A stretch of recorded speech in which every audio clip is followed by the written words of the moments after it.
Nah, hal ini semua disebabkan di internal mereka ternyata ada sebuah skandal pemalsuan pendapatan tahunan yang mulai terbongkar. Nggak tanggung-tanggung, startup ini memalsukan cuan atau profit dari perusahaan mereka hingga pada jumlah ratusan juta dolar Amerika Serikat dan dilakukan secara sistematis. Dan kalian bisa bayangkan nih, perusahaan yang menaungi Luckin Coffee ini, yang korupsi itu justru bos-bosnya. Jadi para petinggi-petingginya lah yang korupsi, yang memalsukan laporan keuangan setiap tahunnya. Yo geng, tekan tombol subscribe geng. Hey yo, what's good? Welcome back to Kamar Jerry.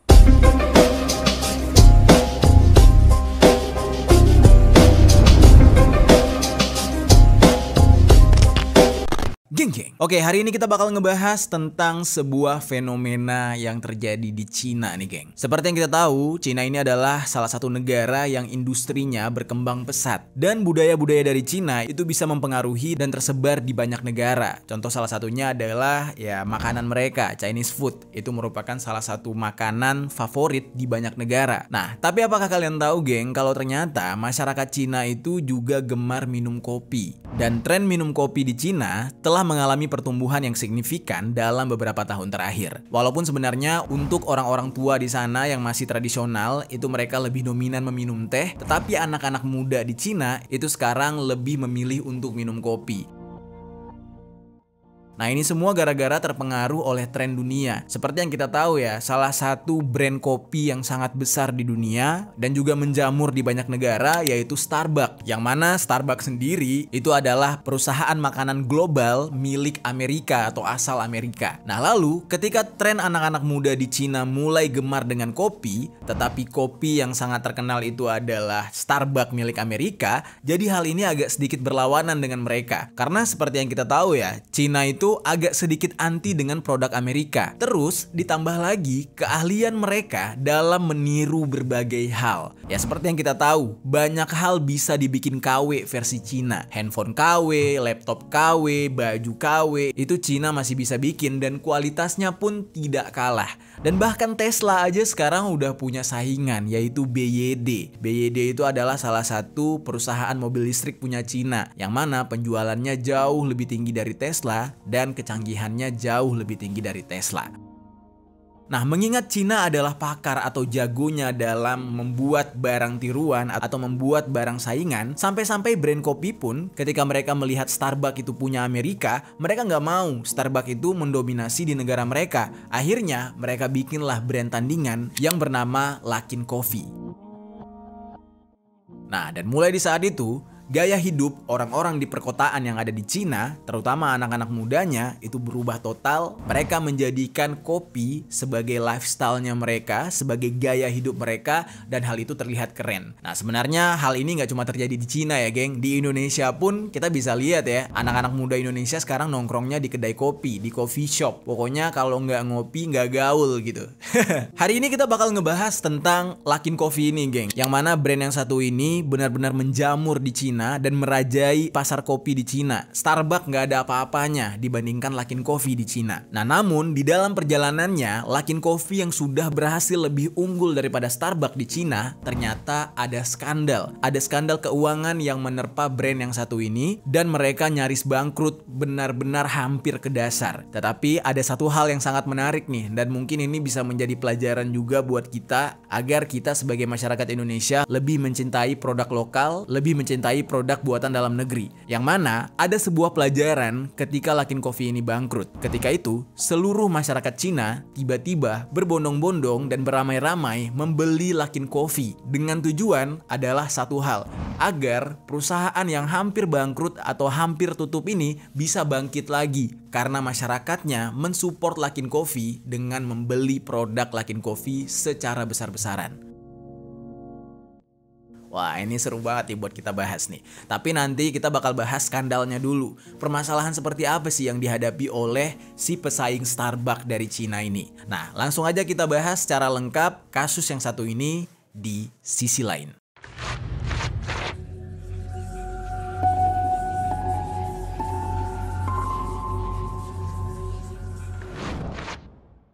Starbucks dominates the world's coffee market, but in China, a new brand recently knocked them off the top spot. the company when the scandal broke out as the man behind the alleged fraud and fabricating transactions, as you said, that totaled more than $300 million, which is now under investigation. Kita bahas sejarah awal berdirinya Luckin Coffee nih, geng.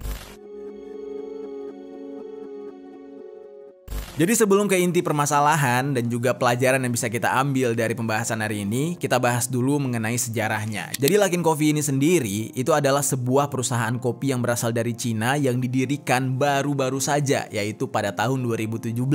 Mereka memiliki sekitar 10.000 gerai yang ada di Tiongkok pada bulan Juni tahun 2023, geng. Dan pencapaian ini melebihi daripada Starbucks sebagai merek jaringan kopi terbesar di negara tersebut. Dan hal ini bisa terjadi akibat ekspansi nasional yang begitu cepat pada tahun 2023 yang dilakukan oleh Luckin Coffee. Setelah melakukan ekspansi yang agresif nih ya, jumlah dari gerai Luckin Coffee yang ada di Tiongkok itu berkembang menjadi 10.829 gerai. Nah, ini sebagai perbandingan aja, Starbucks yang ada di Tiongkok itu hanya ada 6.480 gerai. Jadi kalah 4.000 lebih dibandingkan Luckin Coffee.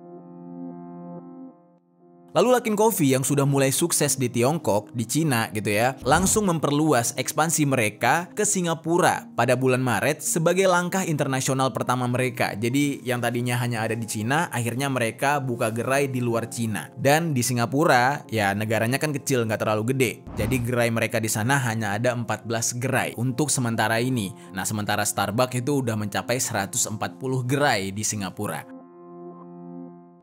Lalu, perusahaan Luckin Coffee ini beroperasi dengan model bisnis yang berfokus pada penjualan kopi melalui platform digital atau toko kopi cepat dan efisien. Dan pada awalnya, kehadiran Luckin Coffee ini memang tujuannya ingin menyaingi Starbucks. Jadi dari awal tuh pihak Cina tuh nggak terima kayak Starbucks sudah bertahun-tahun merajai pasar kopi. Nah, mereka itu menciptakanlah Luckin Coffee alias Starbucks versi Cina untuk menyaingi Starbucks di dalam dunia bergengsi persoalan penjualan kopi secara global. Nah, tapi lagi-lagi Cina menggunakan taktik mereka, yaitu dengan memberikan kualitas setinggi-tingginya tetapi dengan harga semurah-murahnya. Jadi memang sistem negara Cina itu berjualan adalah dengan menghancurkan harga pasar. Ya sekarang logik aja, kalau kita bisa dapatkan kualitas yang jauh lebih baik atau justru mungkin setara tetapi harganya jauh lebih murah, kita bakal pilih siapa? Ya kita bakal pilih yang lebih murah lah jelas. Dan dari dulu memang sistem Cina berjualan adalah gak apa-apa dapat untungnya tipis, tetapi banyak. Dan mereka ingin menguasai semua konsumen.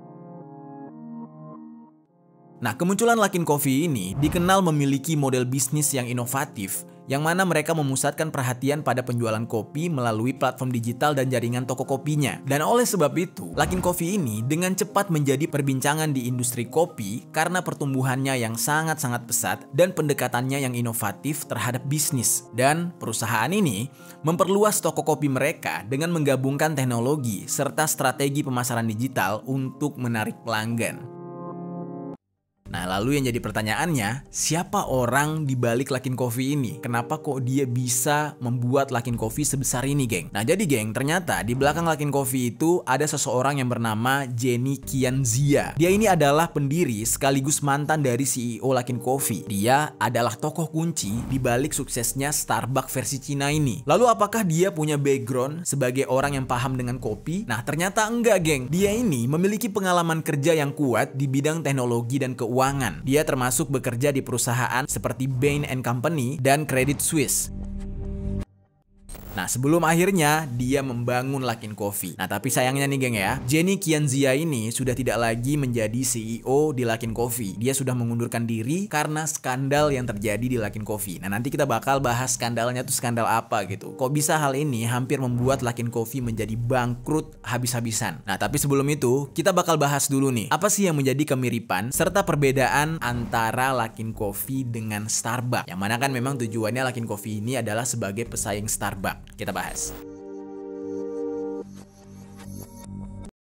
Untuk membahas hal ini sebenarnya ya kasat mata kita bisa lihat lah gitu ya. Perbedaannya cukup signifikan. Kalau kita bahas tentang Starbucks, kapan pertama kali Starbucks ini membuka gerai di Cina? Itu jawabannya adalah pada bulan Januari tahun 1999, yang mana mereka membuka gerai pertamanya di Cina World Trade Building Beijing. Di saat itu, Starbucks yang merupakan asal Seattle Amerika Serikat ini, mereka melihat adanya prospek menarik di antara masyarakat kelas menengah yang sedang berkembang pesat di Tiongkok. Yang mana di saat itu warga Tiongkok sudah mulai sejahtera, mereka ekonominya sudah mulai naik, dan mereka sudah mulai tertarik dengan gaya hidup para pekerja Amerika yang hobi minum kopi. Nah, di saat itulah Starbucks melihat ada kesempatan.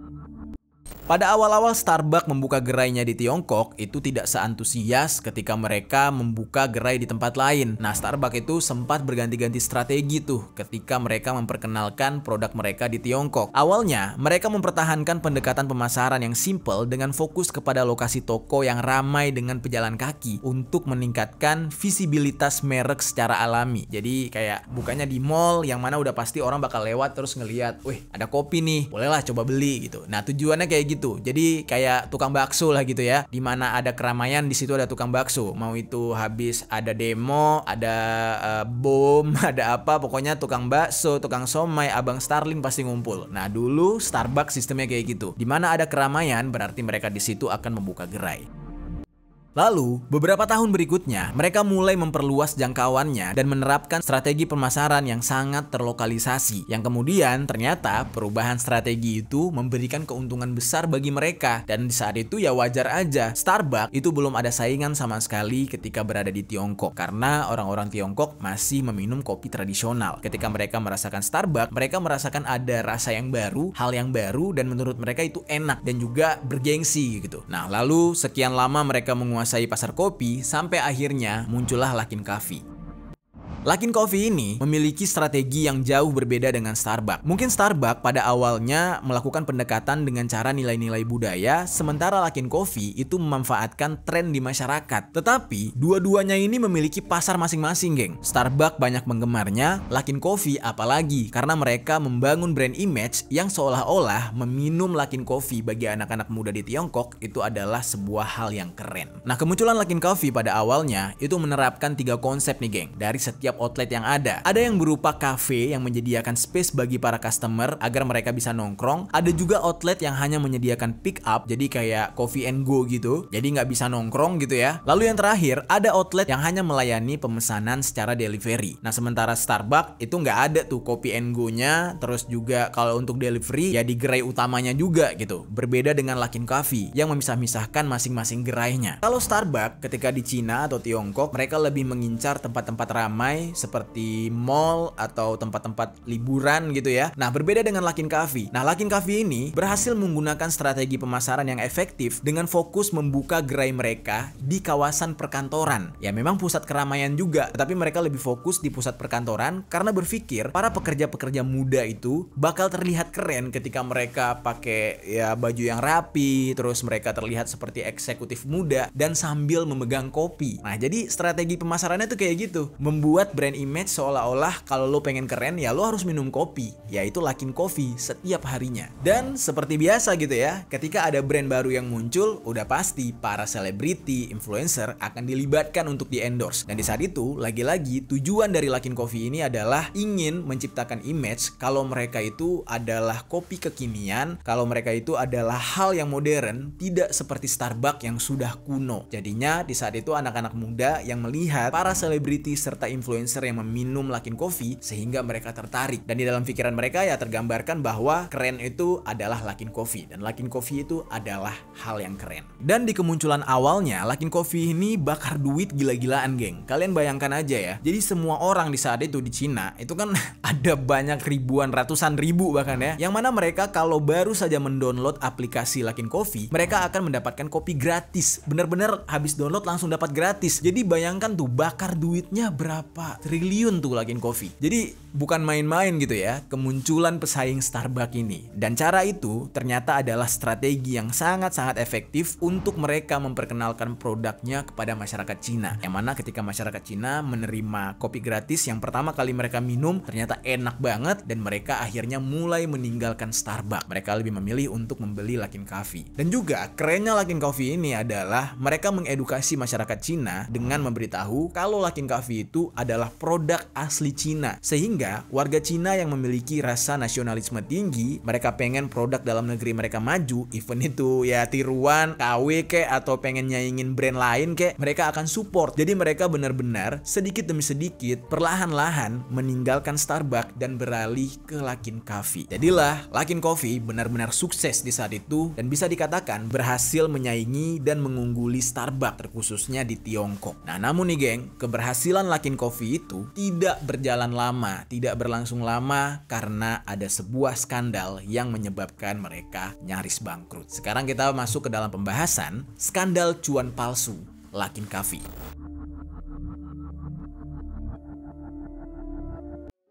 Luckin Coffee yang digadang-gadang sebagai pesaing Starbucks ini, yang mana di saat mereka sudah mulai berkembang pesat gitu ya, di Cina mereka udah gede banget dan mulai ekspansi bisnis ke luar negeri. Nah, di saat itu mereka mulai membuka penawaran saham perdana atau initial public offering atau IPO gitu ya di Amerika Serikat pada tahun 2019. Bisa bayangkan ya geng, berdirinya 2017 tapi 2019 dalam tempo waktu 2 tahun udah IPO gitu. Dan pasar yang diincar Amerika lagi. Udah tahu pasar Amerika itu ya Starbucks, tiba-tiba mereka mau mencoba mendobrak pintu untuk membuka di Amerika. Di saat itu, tiba-tiba malah petaka datang. Harapan besar dari Luckin Coffee ketika mereka ingin semakin menyaingi Starbucks, tiba-tiba sirna dalam sekejap mata. Nah, hal ini semua disebabkan di internal mereka ternyata ada sebuah skandal pemalsuan pendapatan tahunan yang mulai terbongkar.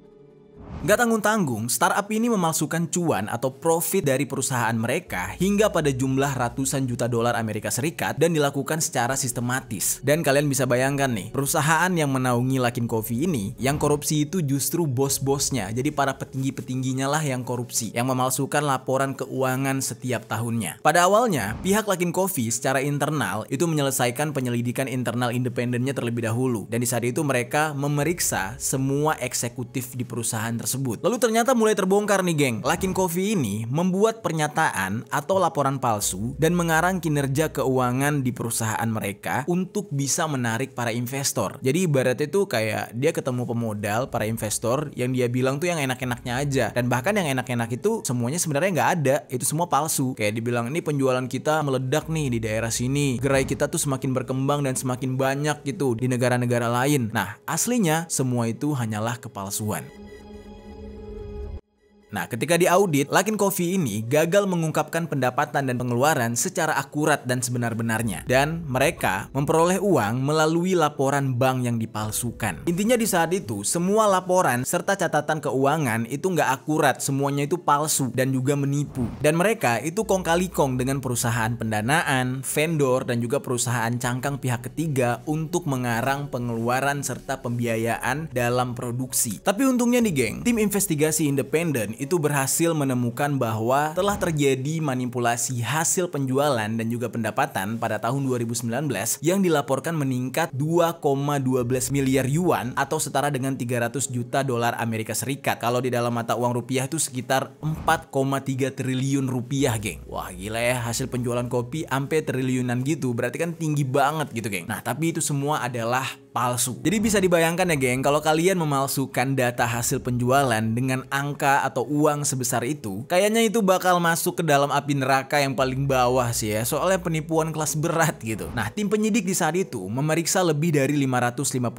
dokumen dan mewawancarai lebih dari 60 saksi selama investigasi dijalankan. Nah, namun dari hasil penyelidikan, akhirnya ditemukanlah beberapa petinggi yang terlibat. Salah satunya adalah CEO yang bernama Jenny Ziakian yang sudah jadi mantan CEO, terus ada mantan COO Jian Liu dan puluhan puluhan karyawan lainnya. Di saat itu langsung ada 12 karyawan yang diberhentikan atau dipecat secara tidak hormat dan 15 orang lainnya dikenakan tindakan indisipliner. Nah, lalu belakangan dari informasi yang gue dapat ternyata terungkap kalau Luckin Coffee itu telah menggunakan penjualan kupon palsu untuk meningkatkan pendapatan mereka sejak awal April tahun 2019.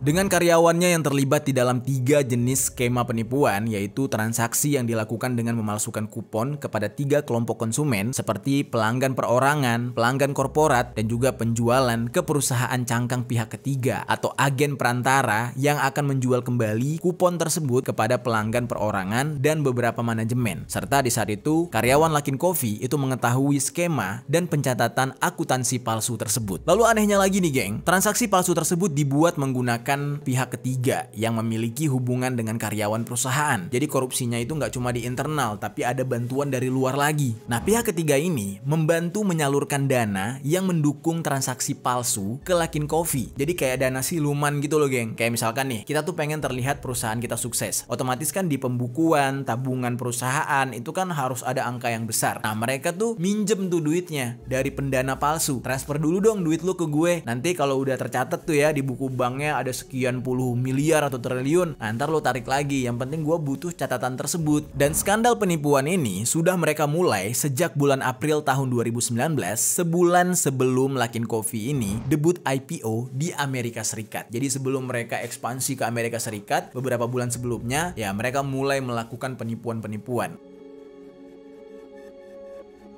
Nah, mungkin sebenarnya hal ini mereka lakukan supaya mereka bisa masuk ke pasar Amerika dan memperlihatkan kalau mereka itu sudah cukup sukses di Cina. Jadi mereka memalsukan hasil penjualan dan hasil pemasukannya supaya memperlancar ekspansi mereka di saat itu. Dan menariknya nih geng, ada 3 skema penipuan yang dilakukan oleh Luckin Coffee ini. Nah, yang pertama itu pada bulan April tahun 2019, Luckin Coffee itu mulai menghitung jumlah kupon yang dijual dan ditukarkan oleh pelanggan individu. Beberapa karyawan Luckin Coffee serta anggota keluarga dari karyawan dan juga perusahaan terkait itu mentransfer uang dari rekening bank swasta ke akun WeChat Pay atau Alipay mereka untuk membeli kupon di aplikasi Luckin Coffee. Jadi kayak fake buyer gitu loh geng. Misalkan nih, gua karyawan di Luckin Coffee, terus gue bilang sama bapak gua, "Mak, Pak, beli dong kupon ini, beli kupon kopi ini." Supaya apa? Supaya terlihat laku gitu. Padahal mah aslinya enggak, itu cuma pemalsuan pembelian gitu. Mereka langsung membuat pesanan palsu di saat itu sehingga dengan sengaja dan tidak jujur meningkatkan angka penjualan. Dan ini sebenarnya adalah skema yang sedang marak juga nih di Indonesia di beberapa platform marketplace gitu ya. Nah, lalu skema yang kedua nih geng. Skema yang kedua ini, karyawan Luckin Coffee mulai menjual kupon kepada pelanggan korporat palsu. Yang mana mereka ini seolah-olah menjual produk mereka ke perusahaan,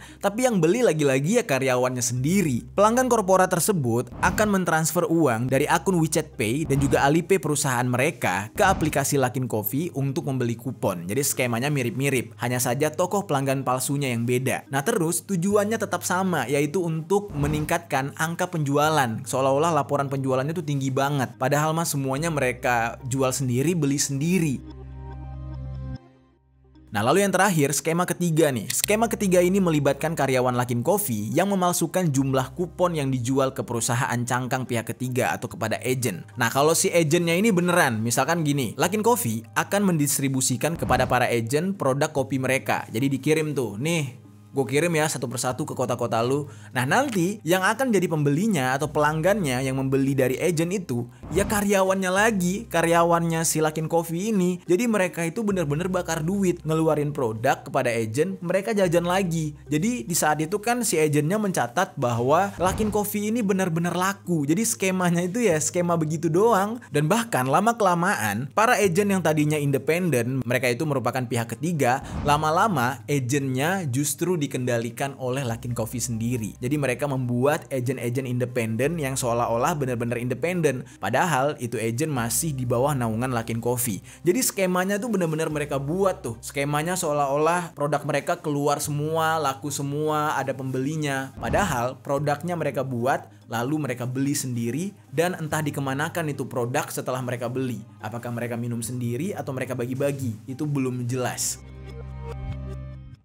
Nah akhirnya semua itu mulai terbongkar geng. Kesuksesan Luckin Coffee itu ternyata hanyalah kepalsuan. Walaupun sebenarnya ya masyarakat Cina suka dengan Luckin Coffee ini. Mereka tetap membeli Luckin Coffee. Tapi ternyata penjualan Luckin Coffee tidak sebesar itu. Mereka terlalu cepat ekspansi bisnis, terlalu cepat memperbesar bisnisnya. Sampai akhirnya mereka kewalahan sendiri untuk mencari pembeli. Karena kita berbicara bisnisnya tuh minuman gitu ya. Kalau misalkan nggak dijual berhari-hari, pasti ada beberapa bahan baku yang bakal basi. Otomatis mereka membuatlah skema seolah-olah bisnis mereka itu benar-benar laku, bisnis mereka itu benar-benar banyak pembelinya, sehingga mereka cari duitnya bukan lagi dari hasil penjualan, tetapi menipu para investor.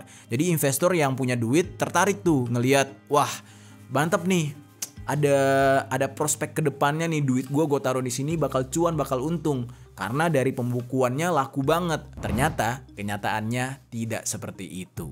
Dan akhirnya banyak sekali investor yang tertipu. Dan ketika terbongkar, mulailah tuh Luckin Coffee yang baru saja bergerak, yang masih muda banget tapi udah terlalu besar gitu ya. Ya bisa dibilang tuh prematur tapi badannya gemuk gitu, badannya gede gitu ya. Akhirnya lama-kelamaan mulai menyusut, mulai merosot karena ketahuan memalsukan semua data penjualannya.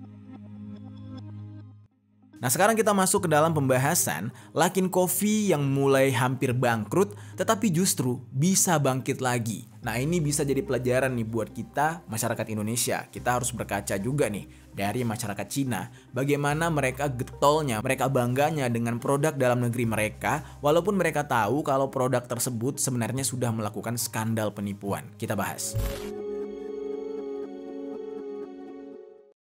Seperti yang gue katakan tadi geng, kasus yang menimpa Luckin Coffee ini cukup membahayakan karir dan eksistensi produk tersebut. Dan juga skandal keuangan itu menandakan kalau eksistensi mereka di Amerika Serikat sudah berakhir karena tidak akan dipercaya lagi. Nah tapi tiba-tiba ada sebuah keajaiban muncul, yang mana pemberitaan tentang Luckin Coffee yang mulai merosot dan bangkrut ini didengar oleh seantero negeri, didengar oleh seluruh masyarakat Tiongkok. Yang mana di saat itu masyarakat Tiongkok justru bersimpati kepada Luckin Coffee. Mereka merasa Luckin Coffee ini melakukan skandal tersebut, penipuan tersebut bukan semata-mata hanya ingin mengambil untung, tetapi tujuan mereka jelas. Mereka ingin menyaingi Starbucks yang merupakan produk Amerika. Karena di dalam aksi skandal penipuan yang dilakukan oleh Luckin Coffee, mereka itu tidak menipu konsumen, mereka itu menipu investor dengan pembukuan yang dipalsukan, dan mereka juga tidak melakukan kecurangan lain yang merugikan pihak lain sebenarnya. Ya investornya bakal rugi sih, tertipu dengan angka dari pembukuan tadi. Tetapi kan mereka pakai modal tuh, bikin orderan palsu gitu kan. Mereka pakai modal bakar duit sendiri hanya demi meningkatkan catatan keuangan tadi. Masyarakat Tiongkok di saat itu melihat adanya kegigihan dari pihak Luckin Coffee yang ingin memajukan dan mengharumkan perekonomian negara Tiongkok untuk menyaingi Amerika. Tibalah di saat itu sebagian besar masyarakat Tiongkok itu malah membeli Luckin Coffee 2 kali lipat dan bahkan 4 kali lipat lebih banyak setiap harinya. Yang mana mereka berpikir jangan sampai Luckin Coffee ini bangkrut, atau jangan sampai Luckin Coffee ini jadi mundur perlahan-lahan, mulai menaikkan harga produk mereka karena sudah jarang yang beli dan akhirnya tutup. Hal ini benar-benar berdampak kepada naiknya pendapatan Luckin Coffee. Meskipun banyak investor yang sudah menarik diri dan tidak mau lagi berinvestasi di Luckin Coffee. Tetapi Luckin Coffee dengan modal mereka yang masih ada, mereka terus berproduksi dan ternyata mereka malah lebih cuan karena pembeliannya semakin meningkat. Pada tahun 2021, laporan keuangan Luckin Coffee ini yang realnya gitu ya, itu menunjukkan laba bersih perseroan untuk pertama kalinya mencapai pertumbuhan positif meningkat menjadi 98,63%. Gila, hampir 100% geng. Dan ini semua disebabkan karena brand image mereka yang sudah sangat kuat dan mereka sangat konsisten sehingga membuat masyarakat Tiongkok itu simpati dan respect kepada brand ini. Jadinya ketika mereka hampir mengalami kebangkrutan, justru yang menolong mereka adalah seluruh lapisan masyarakat Tiongkok.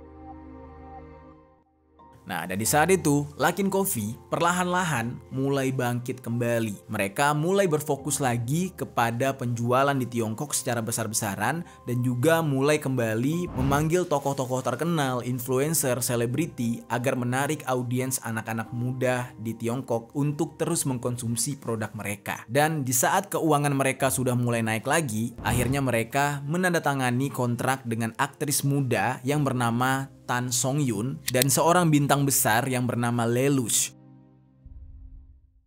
Dan untuk tahun ini, bahkan mereka sudah bekerja sama dengan atlet ski Olimpiade musim dingin tahun 2022 yang bernama Eileen Gu. Dan ini terungkap ketika Eileen Gu itu sedang berfoto, memegang alat ski di satu tangannya, dan satu tangannya lagi memegang Luckin Coffee.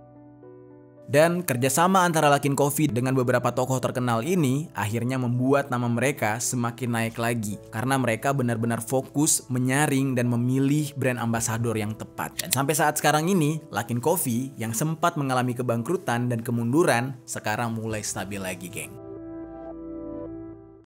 Nah, itu dia geng, kisah tentang sebuah brand kopi asal Cina yang bernama Luckin Coffee, yang mana mereka menargetkan persaingan dengan Starbucks milik Amerika Serikat. Tetapi sayangnya jalannya sempat tersandung dan mereka akhirnya mundur beberapa langkah untuk bisa berlari lebih jauh lagi. Nah, banyak pelajaran yang bisa kita ambil ya dari kisah Luckin Coffee ini. Semoga apa yang mereka alami ini menjadi sebuah edukasi yang baik juga buat kita, yang mana kita seharusnya kalau berbisnis itu harus jujur. Yang kedua, sebagai masyarakat di dalam sebuah negara, ya kita harus mensupport produk lokal atau produk dalam negeri, seperti yang dilakukan oleh rakyat Tiongkok atau rakyat Cina. Gimana geng menurut kalian pembahasan kita kali ini? Coba tinggalkan komentar di bawah.